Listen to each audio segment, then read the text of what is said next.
আসসালামু আলাইকুম এভরিওয়ান। এখন রান্না করব কচু ছড়া দিয়ে মুরগির হাড় গিলা কলিজা দিয়ে। এখানে দিয়েছি পরিমাণ মতো তেল, সাথে দিয়েছি 1 কাপ পেঁয়াজ কুচি, 1 চামচ হলুদ, 1 চামচ গুঁড়া মরিচ, 1 চামচ ধনিয়া, 1 চামচ জিরা, স্বাদ মতো লবণ, এলাচ, লং, দারুচিনি, তেজপাতা, সাথে দিয়েছি আদা রসুন পেস্ট।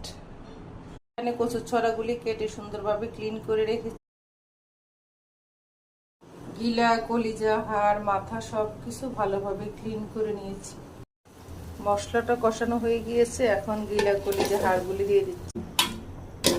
এগুলি দিয়ে কচুর ছড়া দিয়ে রান্না করব। এখন কচুর ছড়াগুলি দিয়ে দেব।